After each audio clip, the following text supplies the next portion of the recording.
I arrived at my daughter's house without calling first.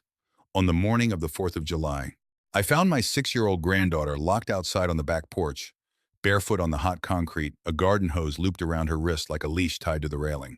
Inside the house, through the kitchen window, I could see my daughter and her husband laughing with a table full of guests, plates piled with barbecue, a cooler of beer sweating in the sun. I picked up a cinder block from the flower bed, smashed the lock off the gate, and pulled my granddaughter into the shade. As the dog next door started barking and heads turned in the kitchen window, I looked at my daughter through the glass and mouthed 4 words that made her drop her drink. Before I go any further, let me know where you're watching from, son or daughter, grandson or granddaughter. Tell me in the comments. And if you believe a grandparent should never look away when a child is being hurt, hit that like button and subscribe. My name is Harold Whitfield. I'm 63 years old, a retired fire captain out of Columbus, Ohio, 29 years on the job before my knees gave out. I spent 3 decades running into burning buildings, and I learned one thing in all that time that never changed. Fire doesn't wait for you to be ready, and neither does the moment when someone you love needs you. My foundation, if you want to call it that, cracked at 7 o'clock that morning, standing in my own kitchen with a cup of black coffee going cold in my hand. My phone had buzzed twice already that morning, but I'd ignored it, figuring it was just 4th of July messages from the guys at the old station. The third buzz was different. It was an alert from my bank, the joint account I still kept with my late wife's name on it, the one I used to send money to my daughter Melissa every month for my granddaughter Sadie's after-school care. $2,000 had been withdrawn at 6 in the morning, not the usual 400. $2,000 all at once with a note attached that read, "Emergency medical, Sadie." Sadie didn't have a chronic illness like some kids do, but she'd had 2 bad allergic reactions in the last year, bee stings that swelled her throat half shut, and I'd set that account up specifically so Melissa would never have to think twice about getting her to a hospital fast. An emergency withdrawal on a holiday morning, when every urgent care in the county was either closed or short-staffed, didn't sit right with me. If Sadie had really had a reaction, someone would have called me. Someone would have called an ambulance, not a bank. I called Melissa. Straight to voicemail. I called her husband, Derek. Same thing. I called again and again, letting it ring long enough that I knew she was looking at my name on the screen and choosing not to answer. That's when the tightness started in my chest. And I want to be clear, it wasn't a hunch. It wasn't some grandfatherly worry. 29 years of pulling people out of collapsing structures teaches you to read a room even when you're not in it yet. Something about the silence felt wrong in the specific way. Silence feels wrong right before something gives way. I didn't leave a message. I grabbed my truck keys off the hook by the door and backed out of my driveway, still in my undershirt, my coffee sitting untouched on the counter behind me. The drive to Melissa's place in the next county over should have taken 40 minutes. It took closer to an hour because I kept my phone propped on the dash, dialing Derek's number every 10 minutes, and every unanswered ring pulled another thread loose in my head. Derek had come to me in April asking to borrow $8,000, said his transmission blew, and he needed it to keep his contracting job. I gave it to him without asking many questions, because that's what you do for family, or at least that's what I always believed. Then in May, it was another loan, this time for back rent. Then in June, Melissa herself had called asking if I could send extra for Sadie's summer camp, $600 I never saw a receipt for.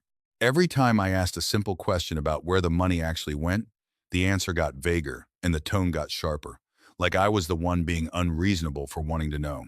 I told myself the whole way there that I was probably overreacting, that Melissa was a good mother, that grief does strange things to a man's judgment, because my wife Carol had passed 18 months earlier, and I knew I'd been leaning harder on Melissa and Sadie since then than maybe I should have. But there's a difference between leaning on someone and being used by them, and by the time I turned onto their street, I had a sick feeling I already knew which one this was. I pulled up across from the house and my stomach dropped straight through the floor of the truck. There, on the side porch, sitting on the bare concrete in the full blast of an 89-degree morning, was Sadie. No shoes. A thin cotton nightgown that did nothing against that sun. A green garden hose was looped twice around her small wrist and knotted to the porch railing, not tight enough to cut off circulation, but tight enough that she couldn't have gotten more than 4 feet in any direction. Her face was red and blotchy, her eyes swollen from crying, and when she saw my truck, she didn't call out. She just stared at me like she wasn't sure I was really there. Through the sliding glass door behind her, I could see the party going full swing. Melissa was refilling a pitcher of lemonade. Derek was flipping burgers at the grill just inside the open garage. There were at least a dozen people I recognized, neighbors, Derek's brother, people laughing with red plastic cups in their hands, and not one of them so much as glanced toward the porch where a 6-year-old girl was tied up like a dog in the heat. I didn't knock. I didn't call out. I walked straight across that lawn, my knees screaming the whole way, and I knelt down next to my granddaughter and worked the knot loose with my hands shaking harder than they had in years. "Grandpa," she whispered, and that one word split something open in my chest that I'm not sure ever fully closed back up. Mommy said I was being bad. She said I had to stay out here until I learned my lesson. I asked her what lesson. She said she didn't know, that she'd cried too loud during nap time and woken up one of the guests, and Melissa had gotten embarrassed in front of everybody. I want you to understand something about me. I have walked into houses that were actively on fire. I have carried men twice my size down 4 flights of stairs while the ceiling came apart above us. I do not panic. I have never once panicked in my adult life. But kneeling on that hot concrete, untying a garden hose from around my granddaughter's wrist while a party carried on 20 feet away, I felt something in me go cold and still in a way I hadn't felt since the day we lost Carol. I picked Sadie up. She weighed nothing, and she wrapped her arms around my neck so tight I could feel her heartbeat against my collarbone. I walked to the sliding glass door, and for 1 second I stood there looking through the glass at my daughter, laughing with a pitcher of lemonade in her hand, and I raised my fist and knocked on that glass so hard it rattled in the frame. The conversation drained out of the room in stages. First the people closest to the door, then the whole party, until Melissa turned around and saw me standing there holding her daughter. Her face went white. Derek set down his spatula like it was suddenly too heavy to hold. I didn't wait for either of them to say anything. I mouthed 4 words through the glass, slow enough that there was no mistaking them. "You lost her. Today." Then I turned and carried Sadie to my truck, buckled her into the back seat with shaking hands, and drove away before anyone in that house had found the nerve to come outside. I want to back up, because I need you to understand this wasn't the first crack in the foundation. It was just the one I could no longer explain away. When Carol died, I sold our house and moved into a smaller place near Melissa so I could help with Sadie. I told myself I was being a good father and a good grandfather. What I didn't see, or didn't want to see, was that Melissa and Derek had started treating my help like something owed to them rather than something given. My monthly contributions for Sadie's care turned into something they simply expected. No thank you, no accounting, just a number that grew every few months whenever something came up. Looking back now, I can see the pattern the way you can see the char marks on a wall after a fire has been put out, the places where the damage started even before the flames were visible. But that morning, driving away from that house with my granddaughter asleep from exhaustion in the back seat, all I could think about was getting her somewhere safe and figuring out exactly how deep this went. I took her to my place first, gave her a cool bath, put ice on the worst of the sunburn across her shoulders, made her scrambled eggs because it was the only thing she said she wanted. While she ate, I sat at my kitchen table and called my nephew Ray, who happens to be a family law attorney 2 towns over, and I laid the whole thing out for him. The withdrawal, the escalating loans, the porch. He was quiet for a long moment, and then he said the words I needed and dreaded in equal measure. "Harold, this might not just be about the money anymore." Ray told me that in situations like this, before anyone calls it neglect officially, there needs to be documentation, photos of the burn on her skin, a record of the withdrawal, a statement from Sadie, gentle, not leading, just letting her tell it in her own words. I photographed the raw red mark the hose had left around her wrist. I photographed the sunburn blistering across her shoulders. I wrote down, word for word, everything she'd told me on that porch, and I dated it. That night, once Sadie was asleep in my guest room with a nightlight on, because she asked for one, I finally called Melissa back. She answered on the first ring, which told me she'd been staring at her phone all day waiting for it, dreading it, or both. "Dad, you can't just take her," she said before I'd even gotten a word out. "That's kidnapping." "You tied a 6-year-old to a porch railing in 90-degree heat, Melissa," I said. "Explain that to me first, and then we'll talk about what I can and can't do." There was a long silence, and then Derek's voice came on. Apparently he'd grabbed the phone from her. "Look, Harold, it wasn't like that. She wasn't out there long. We had guests. Sadie was having a meltdown. We needed a minute to calm her down. That's all this is." "With a hose tied around her wrist," I said. Another silence, longer this time. "And what about the $2,000? I said. "Emergency medical, 6 in the morning, on a day every clinic in the county is closed." "What emergency, exactly?" The line went dead. He'd hung up on me. I didn't sleep that night. I sat in the recliner in my living room where I could see the guest room door, the way I used to sit up on overnight shifts at the station, alert for anything, and I thought about every red flag I'd waved off over the past year because I didn't want to believe my own daughter could let herself become someone who'd do this to her child. The next morning, Melissa showed up at my door alone, without calling first, her eyes swollen from crying, though I couldn't yet tell whether it was guilt or fear of consequences driving those tears. She asked to see Sadie. I told her Sadie was still asleep, and that before anything else happened, we needed to have an honest conversation, the kind we should have had months ago. She broke down at my kitchen table, told me Derek had lost his contracting job back in March and had been too proud or too scared to tell either of us, that the loans for the transmission and the back rent were real debts, but not the ones he'd claimed, that most of it had gone to a gambling habit he'd picked up trying to cover the gap in their income, chasing losses with money meant for his own daughter, that the $2,000 that morning hadn't been for Sadie at all. It had been to cover a debt to someone Derek owed money to personally, someone who'd shown up at their door the night before, threatening consequences if he didn't pay. And the porch, she said, crying harder now, wasn't about discipline at all. It was because they'd had people over, important people, Derek's old boss who might rehire him, and Sadie's crying during nap time had embarrassed them in front of him, and in the panic of trying to save face, Melissa had made a decision she said she'd regret for the rest of her life. I listened to all of it without saying a word, because I needed to hear the whole shape of it before I responded, the way you assess a structure fully before deciding whether it can be saved or whether it has to come down. When she finished, I told her the truth as plainly as I could.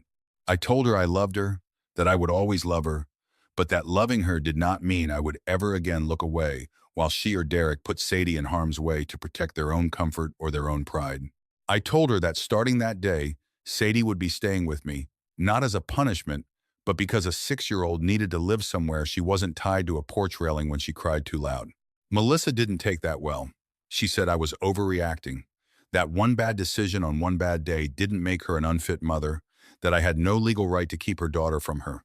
And legally, in that exact moment, she wasn't entirely wrong, which is why Ray had already told me the next step needed to be a formal one, not just a grandfather making a unilateral choice in his kitchen.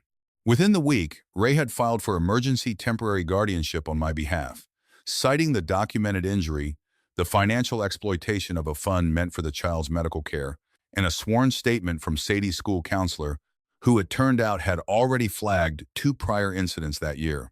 Bruises explained away as playground accidents. Days Sadie came to school in clothes that didn't fit the weather. Once that paperwork was filed, a caseworker from the county was assigned, and what had been a private family crisis became something much larger and much more official. The caseworker, a sharp, no-nonsense woman named Miss Reyes, came to interview Sadie at my house, gently, over the course of 2 visits, never pushing, letting the girl draw pictures and talk in her own time. What came out over those sessions was worse than what I already knew. This hadn't been a single bad afternoon. There had been other times Sadie had been sent outside as punishment. Other times money meant for her had disappeared into Derek's debts. Other times Melissa had chosen the appearance of a functioning family over the reality of one. Derek, for his part, made one attempt to fix things the way men like him always do, by trying to make the problem disappear rather than face it. He showed up at Sadie's school claiming there'd been a change in pickup authorization, presenting a signed form he said Melissa had filled out, trying to take Sadie before the guardianship hearing could even happen. The front office secretary, thank God, had already been notified by Ray's office of the emergency filing, and she called the police rather than release a 6-year-old to a man whose name wasn't on the current authorized list. When officers arrived, Derek grew agitated, raised his voice, and eventually admitted, when pressed, that he'd signed Melissa's name on the form himself because he knew she would have agreed anyway. That admission, made in a moment of panic in front of 2 police officers and a school administrator, became one of the most damaging pieces of evidence against him in the entire case. The hearing itself took place 5 weeks later, in a small courtroom that smelled like old carpet and printer toner, nothing like the courtroom dramas you see on television, Just a tired judge, a stack of files, and people trying to speak calmly about things that weren't calm at all. Melissa sat on one side with a court-appointed attorney, since she and Derek could no longer afford raised rates for the both of them. And Derek, notably, did not show up at all, which Ray told me quietly was probably the smartest thing the man could have done for himself, because his temper on the stand would likely have done more damage than his absence. Miss Reyes testified first, laying out the documented pattern in flat, professional language that somehow made it more devastating than if she'd used dramatic ones. The school counselor testified next. Then it was my turn, and I told the judge exactly what I'd found on that porch, exactly what Sadie had told me in her own words, and exactly what kind of man I'd been for 29 years before I retired. A man trained to notice the difference between an accident and a pattern. Melissa's attorney tried to argue that removing Sadie permanently was excessive, that people deserve second chances, that a mother's bond with her daughter shouldn't be severed over one incident compounded by financial stress. The judge, a woman who I imagine had heard every version of that argument 1,000 times before, asked Melissa directly whether she understood that the money withdrawn that morning, money meant to protect her daughter's health, had instead gone to cover her husband's gambling debt, while that same daughter sat tied to a porch in the summer heat. Melissa didn't have an answer that held up under that question. Nobody in that courtroom did. The ruling granted me permanent legal guardianship of Sadie, with Melissa allowed supervised visitation contingent on completing a parenting program and a financial counseling course, and contingent on her and Derek living separately, given the ongoing debts he'd accumulated and the new charges he was facing for forging the pickup authorization. Derek was later charged separately for that forgery, and I heard through Ray, secondhand, that the gambling debts eventually caught up with him in ways that cost him the contracting job he'd been so desperate to save face for in the first place, and then the house not long after, once they could no longer make payments on a single income with legal fees stacked on top. I felt no satisfaction hearing that, and I want to be honest with you about that because I think it's important. I didn't do any of this to destroy my daughter's life or to punish Derek. I did it because a little girl I love more than my own life was tied to a porch railing in the middle of summer, while the people who were supposed to protect her worried more about what the neighbors thought than about her safety. Whatever came apart in Melissa and Derek's lives after that came apart because of choices they made, not because of anything I did except refuse to look away. Sadie has been living with me for 4 months now.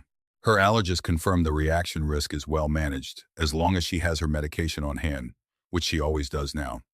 Because I check it myself every single morning, the way I used to check my gear before a shift, out of habit as much as necessity.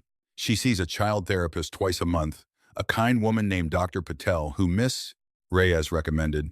And while I won't pretend 6 months of hard things simply evaporate from a 6-year-old's memory, I will tell you that the nightmares have gotten less frequent. And last week she asked if we could plant sunflowers along the back fence because she wanted something tall and happy in the yard.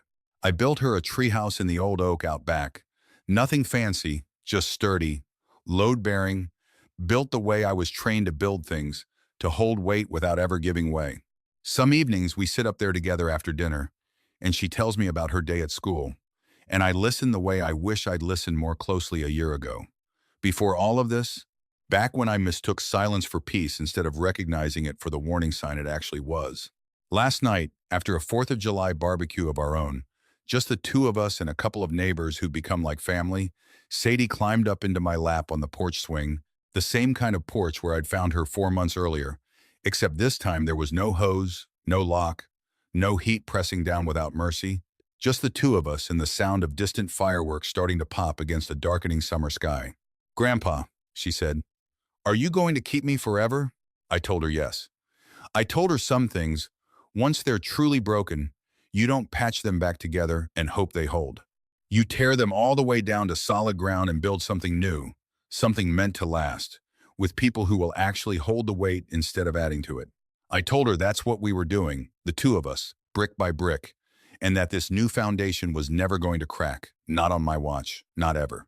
She didn't fully understand all of it, she's 6, but she nodded like she understood the important part, and she rested her head against my chest and watched the fireworks bloom over the tree line until her eyes finally grew heavy. The greatest lesson I've taken from all of this is one I wish I'd learned decades sooner. Love without boundaries isn't love at all. It's just permission for the people who claim to love you to take whatever they want, whenever they want it, and call it family in the process. Real family protects the most vulnerable person in the room every single time, no matter how uncomfortable that protection makes everyone else. If you've ever had to draw a hard line with someone you loved in order to protect a child, I want to hear about it. Tell me your story in the comments below, and if you believe grandparents can be the last line of defense when parents fail, don't forget to like, subscribe, and share this with someone who needs to hear it today.